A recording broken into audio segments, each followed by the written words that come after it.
এই যিটো ঘৰ, এই ঘৰটোৰ এটা ৰুমত ছোৱালীজনী ইয়াত ভাড়া কৰি আছে।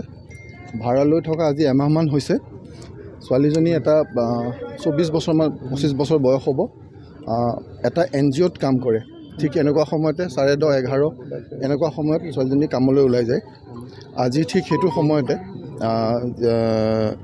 এই যিটো চুৰি মৰা যিটো ঘটনা সংঘটিত হ'ল এই গেটৰ সন্মুখত।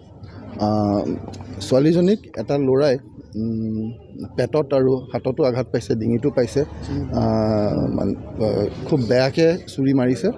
আৰু তাৰ পাছতে গোটেই ঘটনাটো হ'ল আৰু লগে লগে পুলিচে তদন্ত আৰম্ভ কৰিলে। ইয়াৰ পৰা খবৰ যেতিয়া পালে, খবৰ পোৱাৰ লগে লগে পুলিচে তদন্ত আৰম্ভ কৰিলে আৰু তদন্তত স্পেচিয়েল অপাৰেশ্যন গ্ৰুপক নিয়োজিত কৰা হ'ল।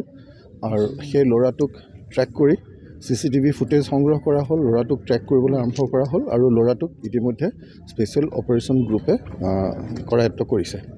আৰু সেই ল'ৰাটোৱেও নিজকে পেটত চুৰিৰে আঘাত কৰিছে। হয়তো ছুইচাইড কৰিবলৈ চেষ্টা কৰিব পাৰে। কিমান ফেটেল এইটো সময়ত দেখা যাব, কথাখিনি ওলাব। কিন্তু সেই ল'ৰাটোক এখন গাড়ীত পোৱা গ'ল, ল'ৰাটোকো লৈ যোৱা হৈছে হস্পিটেললৈ। এতিয়ালৈকে যিখিনি দেখা যায় যে ছোৱালীজনীৰ লগত সেই ল'ৰাটোৱে সম্পৰ্ক স্থাপন কৰিব বিচাৰিছিলে। তেওঁ এটা ৰোমান্টিক সম্পৰ্ক বিচাৰিছিলে, কিন্তু ছোৱালীজনীয়ে সেই সম্পৰ্ক বিচৰা নাছিল। যিহেতু সেই সম্পৰ্ক ছোৱালীজনীয়ে বিচৰা নাছিল, ল'ৰাটোৱে ছোৱালীজনীক ওপৰত বাৰে বাৰে হেঁচা প্ৰয়োগ কৰিছিল যাতে ছোৱালীজনীয়ে এই ল'ৰাটোৰ লগত সম্পৰ্ক কৰে। এই ল'ৰাটোৰ নাম ভূপেন দাস, নলবাৰীৰ। কিন্তু ছোৱালীজনীয়ে সেই সম্পৰ্ক বিচৰা নাছিল। আৰু যিহেতু ছোৱালীজনীয়ে সেই প্ৰেম প্ৰত্যাখ্যান কৰিছিল, ল'ৰাটোৱে বাৰে বাৰে এই হেঁচা প্ৰয়োগ কৰি আজি এই গোটেই ঘটনাটো সংঘটিত হ'ল। ইয়াৰ বাহিৰে এতিয়া এই মুহূৰ্তলৈকে এইখিনি কথা আমি পাইছোঁ আৰু ইয়াৰ বাহিৰে যিখিনি কথা ওলাব আমি আপোনালোকক জনাম।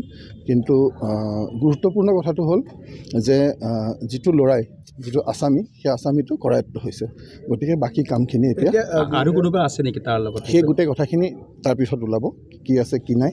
কাৰণ ল'ৰাটো যিহেতু কৰায়ত্ব হ'ল, তো আচল কামটো হৈ গ'ল। তেখেতে নিজে উবেৰখন চলাই আহিছিল নেকি? কোনো বেলেগ? সেই গোটেই কথাখিনি এতিয়া ওলাব, কাৰণ ল'ৰাটো মুখেৰে ফেন ওলাই আছে, এই কথা ক'ব পৰা হোৱা নাই। বাকী সেইখিনি যিখিনি ক্ৰছ চেক, যিখিনি ভেৰিফিকেশ্যন ৰিভেৰিফিকেশ্যন কৰিব লাগে, সেই গোটেই ইনভেষ্টিগেশ্যনৰ প্ৰচেছটো চলি আছে। গতিকে আমাৰ কাৰণে আটাইতকৈ গুৰুত্বপূৰ্ণ কথাটো আছিলে যে ছোৱালীজনীক ততালিকে চিকিৎসা প্ৰদানৰ চেষ্টা কৰা আৰু যিটো আসামী তাক কৰায়ত্ব কৰা। গতিকে ছোৱালীজনীকো লৈ যোৱা হ'ল লগে লগে মেডিকেললৈ। তাত যিখিনি চেষ্টা চলিব লাগে সেইখিনি চলিছে বা চলিছিল। আৰু ল'ৰাটোক ততালিকে গ্ৰেপ্তাৰ কৰা হৈছে, আসামীক গ্ৰেপ্তাৰ কৰা হৈছে। গতিকে বাকী যিখিনি কাম, আনুষংগিক কাম গোটেইখিনি চলি আছে। আৰু ইয়াৰ পিছৰ পৰ্যায়ত আমি আপোনালোকক সেইখিনি কথা জনাম। কিবা আগতে গোচৰ দিছিলে নেকি? এটা গোচৰ পাণবজাৰ থানাত দিছিলে।